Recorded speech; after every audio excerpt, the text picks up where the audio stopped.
Hey, what's up, everyone? My name's John. I'm the crypto homie.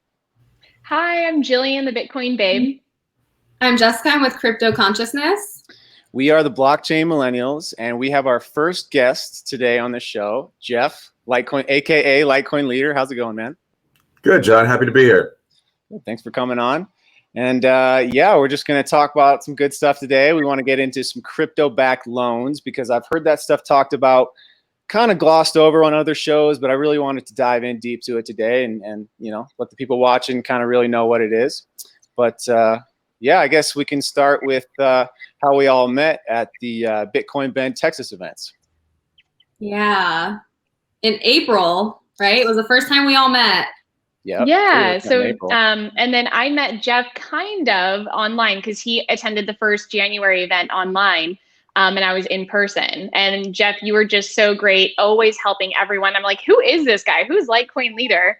And you're in Telegram and you're supporting everyone. I just didn't get the opportunity to meet you until the April event when we all met. Yeah. If you guys don't know him watching, he is the crypto king. Follow him. The altcoin king. Yeah. Yeah. Yeah, well, it's a pleasure. It was a pleasure to get to know you all and meet you in person back in April. And then we were just back in Texas just 2 months later, which it didn't feel like 2 months at all. It felt like 6, but it's just things are moving so fast this year. But I mean, we were all like, okay, we know the drill now. And we're like, people are coming to us now because we're the veterans. So expect more of it going forward. Right. And we all kind of like gravitate towards you because we know that you know a lot. I try. Well, so for people who don't know, Jeff, what's your history with the crypto stuff? How long have you been in? I've been in since 2016. I first bought, you'll never guess which coin I bought first, but it was Litecoin. Back then on Coinbase, there were 3 coins, Bitcoin, Litecoin, and Ethereum. I dug into all 3, and Litecoin was the cheapest, the most interesting to me. So I jumped into that. But I was always interested in the altcoins, all the different coins and what their purpose was. And just over time of watching all the different YouTubes and educating myself, I've just picked up coin after coin after coin and knowing about it. And after a while of doing this for so long, it just all stuck with me. And it just like the space really clicked. And I have a broad knowledge now of the entire subject. So after 5 years, it's like you don't know half of crypto at this point, and it's time to give back. Yeah. Nice. So Jeff, is Litecoin still your favorite altcoin? It's in my top 5. I would say my top coin right now is Theta. Yeah. Why is that? Because it's going to be the future of the internet, and people still don't know why. But the 2 guys who started it, the purpose of what they actually started it for was because they're trying to do virtual reality in the home. And not many people know that. Both the founder and the CEO have patents in the VR space, and there's not enough bandwidth to bring VR home. So that's what Theta's really doing, but they have step after step to get there, and they're increasing bandwidth, shared bandwidth, improving the internet, and they have 5 patents already in the space, which is huge. No other product has that many patents. That's Nice. awesome. Yeah, I had no idea. I know Snippy's been talking about Theta for probably 3 years now. And so they have sort of a masternode structure too, that's what gives the network, you know, kind of the decentralized strength that it has. Yeah, it's evolved over time. First there was Theta, and then Theta, like I think it was like you had to have 10,000 Theta to stake and make a node, and then they dropped it to 1,000, and then in the next generation they introduced T-Fuel, and now T-Fuel can be staked with the 3rd generation of the network, which just launched this month. Cool, nice. Right on. What would you say your favorite altcoin is other than Litecoin and Theta?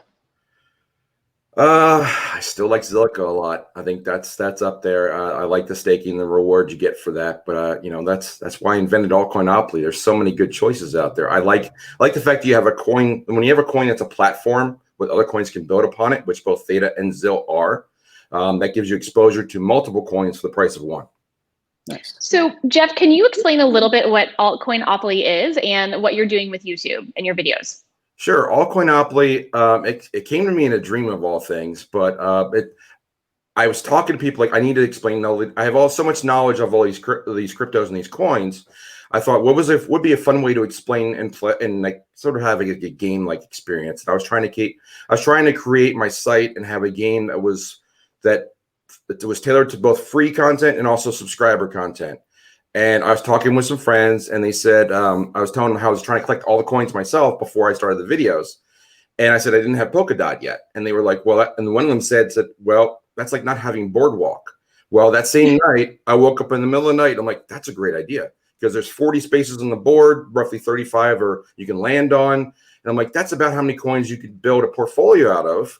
So I decided I would make a video for a coin on every space, and sort of built the entire board out of 30-ish coins. And now I have like 20 free ones and about 10 subscriber ones, and we're almost done. We've released, I think I'm releasing the coin number 30 this weekend. So I have 5 more to go by the end of the month. And then whoever subscribes and gets to enter in with a completed board where all the coins go gets a chance to win a trip to the Myrtle Beach meetup and a week's vacation in Myrtle Beach, probably this fall. So I love that, because when I first started getting into crypto, they're like, learn Bitcoin, and then you're naturally going to start learning about altcoins. And your videos have so much just solid information, and you don't have like some sort of alternate agenda or anything, where a lot of people on YouTube do. So I appreciate just like straightforward information if I really want to dive into a specific altcoin. So thank you for doing that. And your YouTube is Litecoin Leader, right? Litecoinleader.io takes you straight there. But if you look up Litecoin Leader altogether, you'll find me very quickly. Awesome. Thank you. Cool. All right. So now for the meat and potatoes of the episode. So Jeff, we've heard this term crypto-backed loans before. And like I said, me personally, I've heard people kind of gloss over like, oh, that instead of selling your crypto, that's the way that you should go about doing that. But for, people like, who haven't really been that exposed to crypto for too long, or still haven't even heard that term, how would you describe what a crypto-backed loan is? Well, the simplest thing to do is think of an analogy. So like crypto is basically an asset now. So if you have a house, which is also an asset and a common item for a lot of people to own, it's usually the biggest purchase they ever make in their lives. Right. But when you want money, you don't just sell your house. You get a loan against your house because it's your asset. You want to keep it, but you also want to get money out of it. So if you think of Bitcoin like a house, you can borrow against your Bitcoin or other crypto or your portfolio of crypto. And if you think of it that way, you're borrowing against an asset you want to keep, but you want to get to enjoy the opportunity to use the equity of that asset for just whatever you want for other expenditures. Gotcha. So in kind of relating it to, like, let's say, getting a loan against your house, or sort of a home equity loan or a HELOC, between those two, which would you say it more resembles? It more resembles a HELOC, but the loan to value is less because you don't want to over leverage against your crypto. So most of the loans are 30 to 60%, depending on the site that you're on. Typically, the number is about 50% that you're shooting for, but it also depends on the crypto, because Bitcoin and Bitcoin and Ethereum, they leverage about 50%, but some sites let you borrow against other coins up to 30 or 40 different coins, but the ratio of each coin changes because they're a little less stable. Okay. So before we go deeper, I just want to kind of touch bases like why this is important for millennials right now. Because there's so much great information we're going to get into that's very important, especially if you're thinking about taking out a loan. But I'm going to be real. I'm 32 years old and I have not purchased a house. And honestly, I'm living at home right now. I moved back in with my parents during the pandemic. I'm a teacher, so my income isn't very high. And something that I felt really connected with John and Jess about is like, you guys are also going through a lot of the similar struggles that I am right now as a millennial. And it made me feel less alone and not such a loser, if that makes sense, because I'm like, oh, I see a lot of people posting on Instagram, like, here's my family, here's my house that I bought. And but in reality, there's so many people our age that have not been able to actually purchase a home yet. And Jess, you mentioned some statistics earlier. Do you want to talk about those? Yeah, so only 47.9% of millennials actually own a home. And that is the least amount out of all the generations. Even Gen X, actually, they have more homeowners than the millennials. So I don't really know. I guess the system kind of screwed us in that way. But I think that learning about how we can borrow against our Bitcoin to possibly purchase a house might change that. Yeah, I mean, absolutely. I think it's like Jeff said earlier, it's one of the biggest purchases that we will make in our lives is purchasing a home.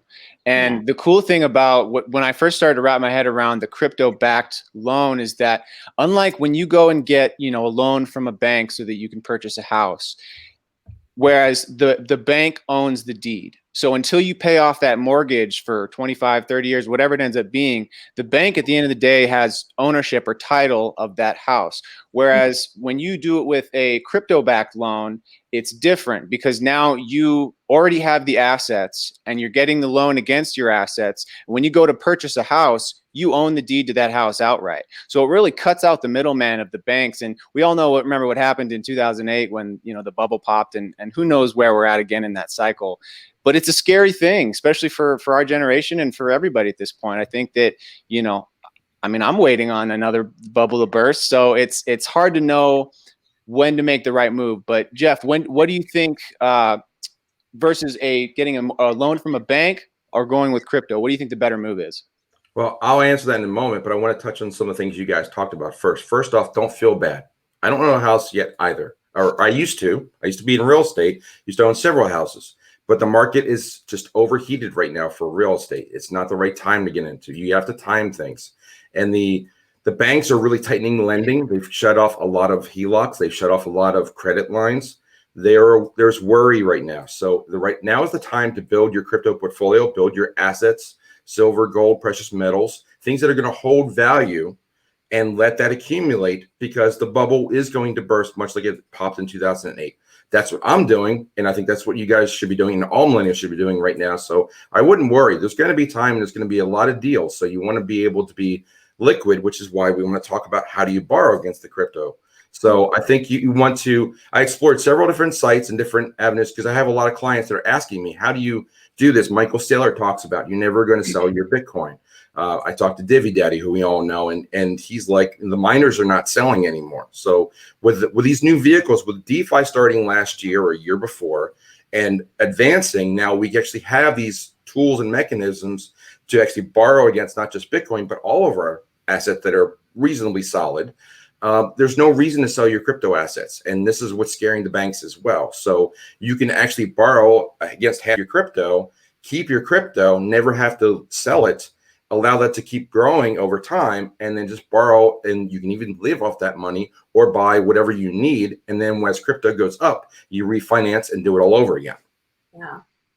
And also there's two options I think here too, because John, you're talking about like funding the entire house mortgage or on a crypto. But for someone like me, I don't have that kind of cash even in my portfolio for crypto, but perhaps I could take out a loan against for the down payment rather than the entire house. Yeah, absolutely. That we'll kind of get into that. I guess Jeff, what's the minimum amount with we'll get into which, platforms you're able to do this stuff, but what's the minimum amount right now that someone would be able to borrow?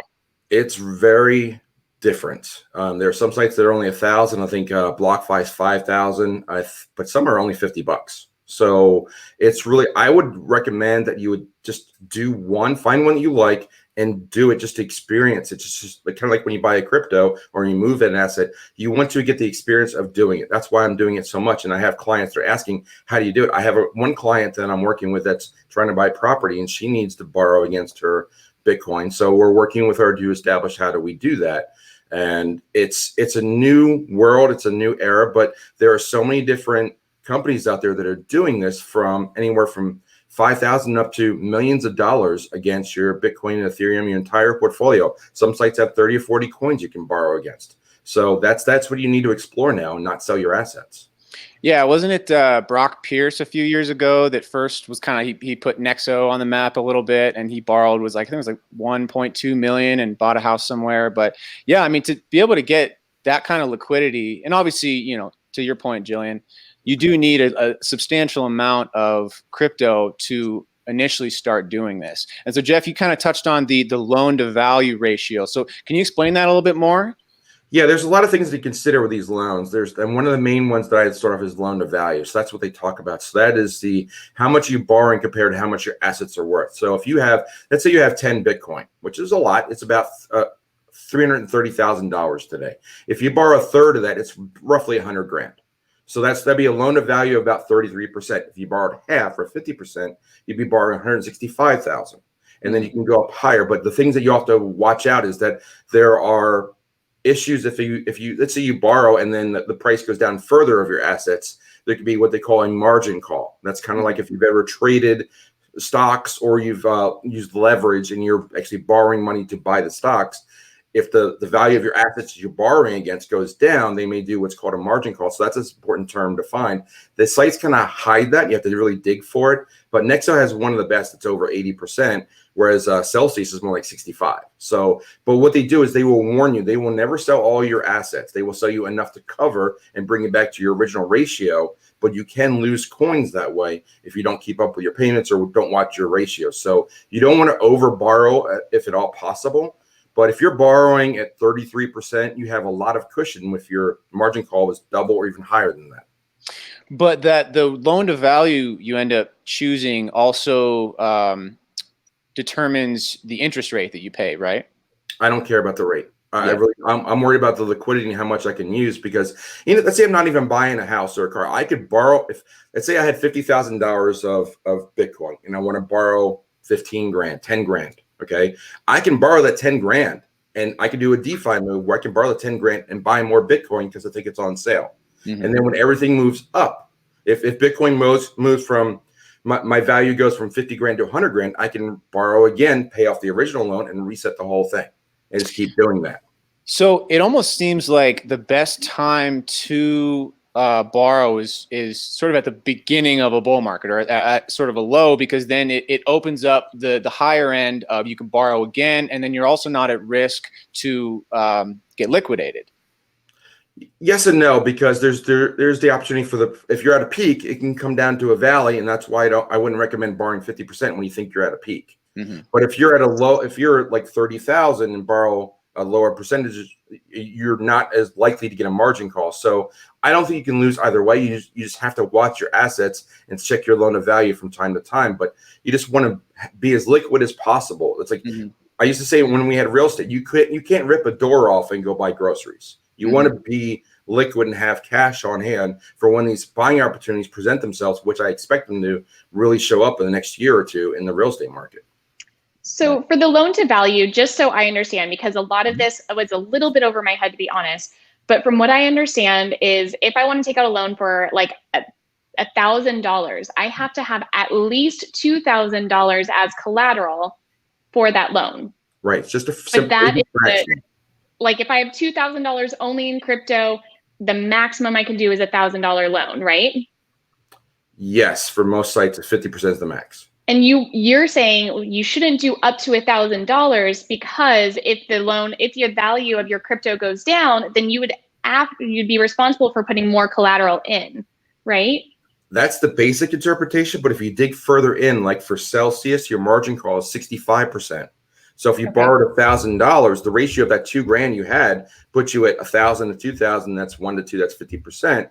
But your margin of 65%, it makes it be $1,300.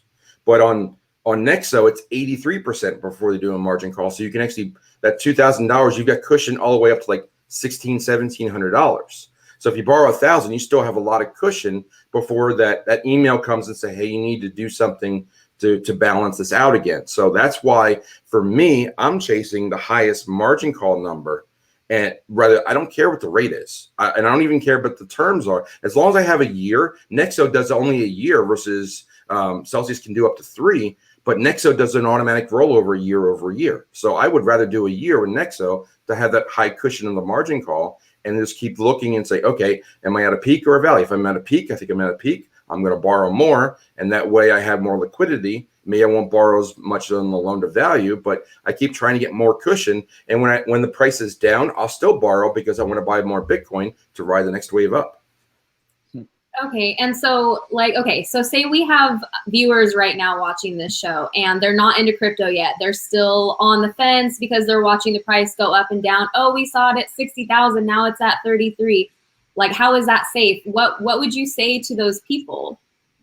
I would say, when in doubt, zoom out, because there's never been a time in history. And first of all, I hope there's viewers, but and there's never been a time in history in a 3.5-year period where anyone has ever lost money in buying Bitcoin. So if your event horizon is 4 years or longer, always buy Bitcoin, because if you go back 4 years, the price was like $1,000 and so on and so forth. So look at don't look at the peaks of Bitcoin. Look at the minimums each year. every year that minimum goes up. So there's many different ways to track this, but looking at on an hourly basis or even a daily basis, you might want to look at the month chart and just see that we had 6 months of green candles that went from November to April. And then we've kind of like, when we hit 60, we came down and we're kind of plateauing, but we're kind of in a quiet period. Everybody's kind of bored right now and like, what are we going to do? But it's going to pick up again because eventually it does, because they keep printing more money. Governments do stupid things with fiat money, which just Bitcoin just absorbs it all. Yeah. Right. So I guess what I'm taking away from it is that you need, let's say you only had one Bitcoin and that was sort of your total investings. Maybe it's some altcoins too, but the Bitcoin is what you'd be able to actually get a loan against. If you only had that one Bitcoin, you'd only be able to essentially get half of the value. But if you posted the entire Bitcoin all at once, you would never have any more that you could post for more collateral. So it would kind of constrict the price zone. Because if let's say you put that one Bitcoin up and the market starts to tank, well, now you have that zone of before you get liquidated is shrinks because you can't add more collateral essentially. Well, you have to remember the built-in margin of that margin call. So if you borrowed if you had one Bitcoin and borrowed 50% against it, at Nexo, you have up to 83% of it before there's an issue. So you actually have a third of that Bitcoin of a cushion. So that's why the margin call number is probably the most important number to look at. But it really is your risk tolerance and what risk reward and what you want to do to manage your portfolio. Like I wouldn't recommend, like we talk about, having a trade bag and versus a hodl bag. When you look at coins, some projects like Theta, I don't want to sell. But I used to have a trade bag and a hodl bag of Theta because when Theta went up, I wanted to take the opportunity to sell and get more dry powder to invest in other things. So I had two different bags. I have a whole hodl bag and a trade bag. Now you want to have a DeFi bag and you might want to have a loan bag. So now you have 4 different things you're involved in. So once you learn about the DeFi space, as you learn about this in the borrowing space, you want to see how you're going to play all these different vehicles now that didn't even exist a few years ago. And how you want to, that's also diversifying you across the market, because now you're in DeFi, you're in holding the coin, you're in trading the coin, and you're borrowing against it. 4 different ways to make money. Mm-hmm. You really are your own bank.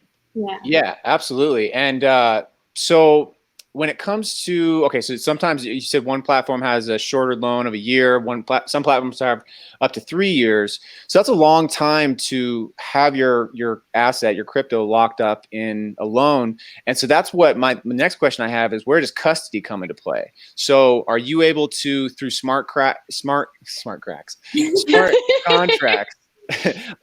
keep custody and retain your keys with these platforms, or do they take custody of your keys?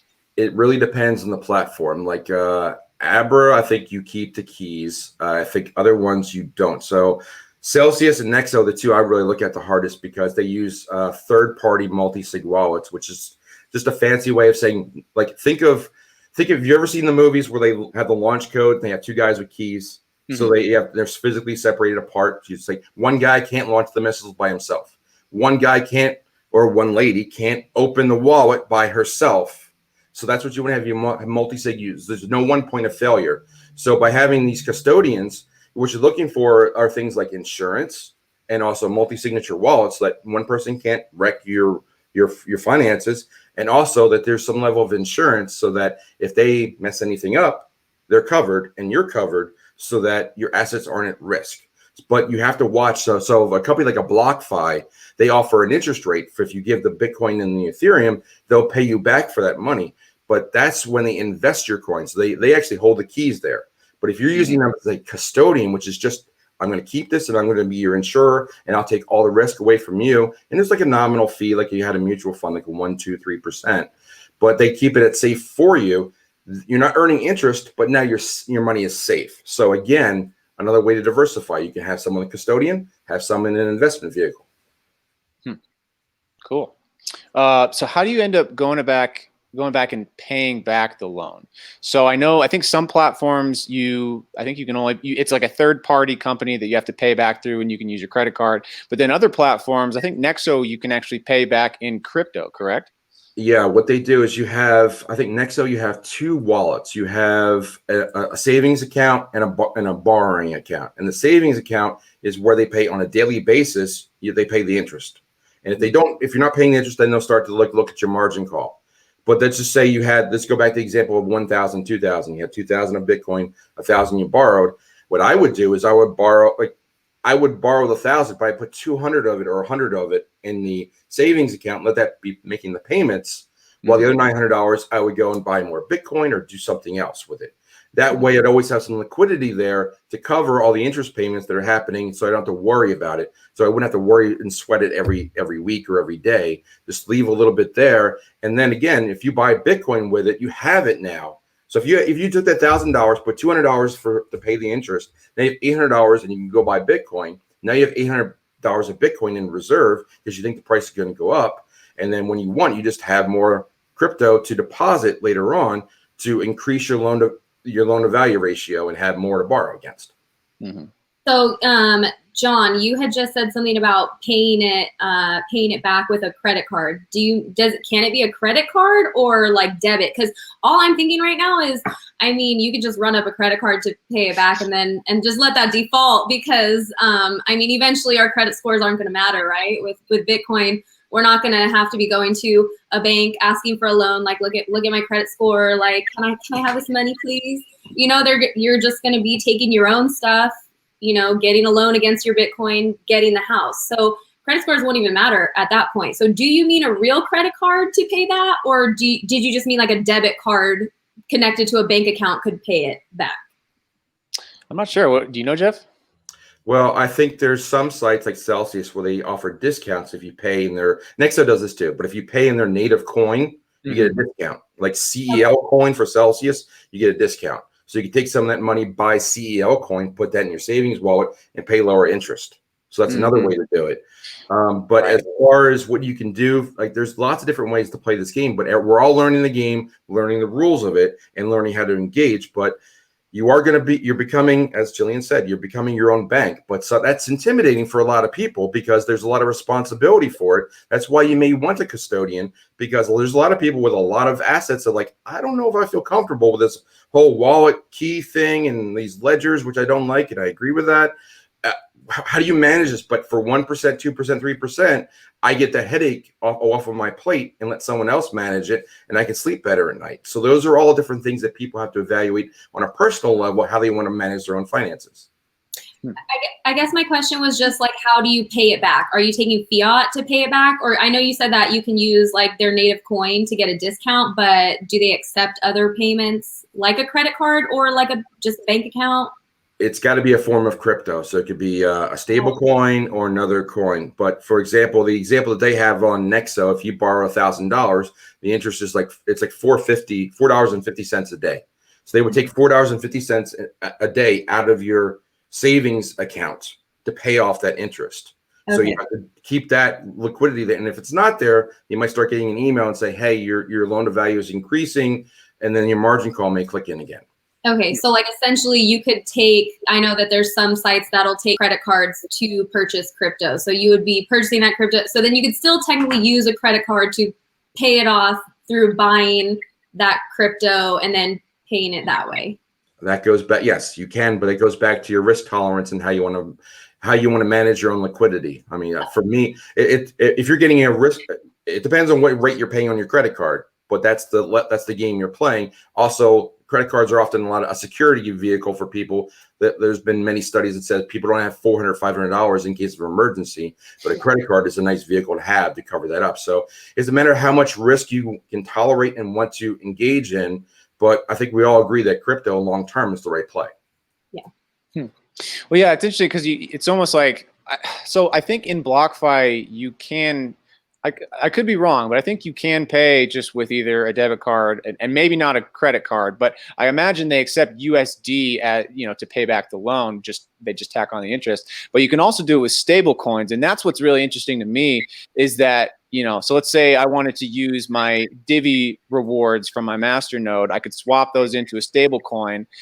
pay up my loan back with those. So I just want to be able to figure out a structure where I can live off of crypto as much as possible. Obviously, the reason I'm getting the loan is to get the dirty fiat and still be able to participate kind of in the world where we stand. But at the end of the day, the more I can deal in crypto and if I could pay this stuff back with crypto, I mean, that's just a win-win for me. Yeah, that's really the path forward, is figuring out how to get out of the banking system, which is why they don't want you out of the banking system. But let's just say you pick a number. Let's say I can live on $3,000 a month. So if I want to get $3,000 a month, that's a $36,000 loan for the year. Now I need to work to having $72,000 of assets for that 50% loan to value. And then over time, that's your target. So you move more and more towards that. So when you have your portfolio of 100 grand, now you're borrowing a third of it and living off of that. And then you can borrow, and as you make more money, either by helping other people get into crypto or whatever, then you start putting more and more assets into crypto, letting that grow, and then living more and more off of crypto entirely. So that's a really good point. So you could take out a loan and put all your fiat into crypto, like take my paycheck, put it into crypto, and then even take a loan out against my crypto to start using for my everyday expenses. If I was very confident in crypto and knew it was going up and wanted to keep as much of it in there as possible. Or if you have zero faith in the dollar or some combination thereof. So that's right. But as far as John's point about using like divi rewards, that is a good strategy. There's not a clear vehicle to do that just yet, but there's this is an evolving space. And I was fortunate enough to meet Nick at this past weekend, and he did a great job. And I was lucky enough to have dinner with him for a few hours, but he shared a lot of the good thoughts, and that's on the roadmap, I am certain, for using the divi wallet, so you can exchange that. And then you probably have a smart contract where you could have a smart contract combined with divi and Nexo to work out that structure and have those automatic payments happen. Not available yet, but I wouldn't be surprised if that happens down the road. Yeah, they're really focused on interoperability and just having everything plug in together. And a couple years down the road, you're going to be able to do everything with the Divi app. So yeah, we'll keep promoting it here forever. So Yeah. Cool. Well, that was a lot of great information. There was one other thing I wanted to get your opinion on, Jeff. So I saw, I think it was last night on Candace Owens' Instagram. She put out a video. I think she put it out on Twitter too, talking about these new kinds of phones. And so it kind of caught my ear. And obviously, she's always talking about censorship stuff. And so I kind of dug into a little bit. And it's still an Android phone, but it's now made by a new supplier. Have you heard anything about that? I haven't heard. I did see that part of that video. I have not seen or explored that, but I have heard of blockchain and decentralized cell phones coming. There are companies that are building those. The real thing is the network, so that you can build the hardware just fine. It's the network that's the centralist part, and that's controlled by a few monopolies, especially in the States. You got AT&T and Verizon and a few others, but those are your main two. But you're competing against them. But what you really need is a decentralized mobile network so that the hardware really is agnostic to it. And then the SIM card that goes in your phone doesn't care. And then when you have a decentralized cell phone network, then you're really going to be there. And I don't think it's going to be 5G. I think it's probably going to be like a WiMAX or a broadband spectrum. But we'll see something emerge, but it's not hard with all these secondary. Like what happens when they build a new cell phone network, the legacy stuff, like when you go to 4G, there's still 3G stuff on the tower. That's how you get these crickets and these other ones that work out there. They're using the lower version of what's existing already out there on the cell phone towers. So that's how you can get into the network, because they already have the infrastructure and you can lease that space. But the problem is you still have those companies. But when we get a rollout of, imagine a coin where you could be at your own cell phone tower, and you were a master node to be a cell phone tower. Right. I can see that happening in the future. And then you have a decentralized mobile network because everybody's running a master node that's a cell phone tower. And then the users gain from the growth of the network, not the little central company. So I know it's such a cool concept. I just wanted to see what you thought about that. And for the Freedom phones, those are actually they are run, like you take the SIM card out of your phone, plug it into that phone, and it does run with like all the existing networks. So it's definitely still on like the major ones like AT&T and Verizon. But what they do advertise it as is that you don't have any tracking or any keystroke watching, anything like that. And you can download any app that might be banned by Apple or Google. But, you know, for me, I'm not going out and buying this right now because I feel like it's kind of a test run. And honestly, I'm waiting out for something maybe like a blockchain cell phone, or like what Jeff was saying, like something, a decentralized network or something else where we're not on Verizon and AT&T, where essentially we're probably still being tracked in a very strong way. And then also I do, Jeff, was there any other like platforms that you want to talk about as far as getting loans? Because I don't know, we talked about Nexo and then we talked about BlockFi a little bit. Was there anything else that you wanted to add in regarding any of those, or? I've looked at several. I looked at Abra. I like Abra Wallet a lot, but they have a limit, and which probably won't impact many people, but they have a limit of 110,000 of a loan. I have clients that need numbers bigger than that. So that was one limitation I was looking for. And also, you can only borrow against Ethereum and Bitcoin with them. Whereas Nexo and Celsius, I'm leaning towards them because they have better terms, broader horizons of number of coins. But I looked at BlockFi and I looked at Celsius, I looked at Nexo, because those are the major ones. I think if I had to pick and choose, Celsius would be number 2 and Nexo would be number 1 for me right now. And what are those websites? Do we have those so we can share with our audience? Yeah, John, so I think here is Nexo. And it's nexo.io. Yes, nexo.io. And then, yeah, so like Jeff was talking about, I think they have the most amount of, let's see if it'll load.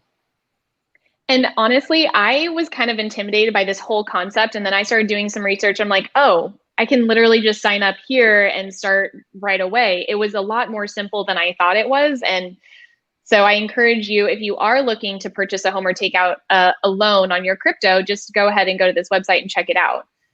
Or the other one that we're going to talk about. Yeah, so there's nexo.io, and then there's obviously blockfi.com. And then Celsius, yeah, so there's a handful of them. It's really about, determining, what loan to value ratio you want to go with, what, coins you want to borrow against, what is, it's really just, there's a lot of nuance to it. So really just do your own due diligence. And hopefully you guys found a lot of value in this video and at least get you somewhat exposed to the realm of getting, a crypto backed loan. And, but yeah, it's really, find what's best for you and utilize it as best you can. Yeah. Jeff, is there anything else that you would like to add?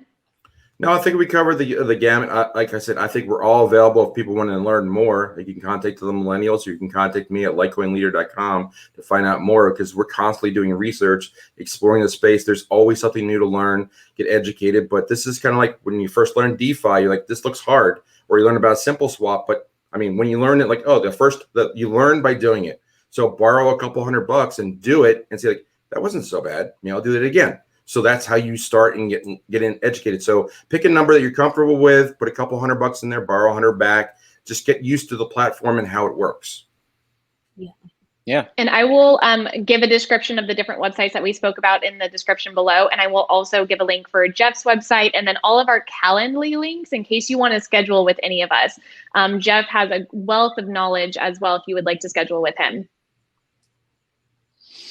All right, Jeff. Well, thanks so much for coming on our show. You're the first official guest we've had, so you should be honored.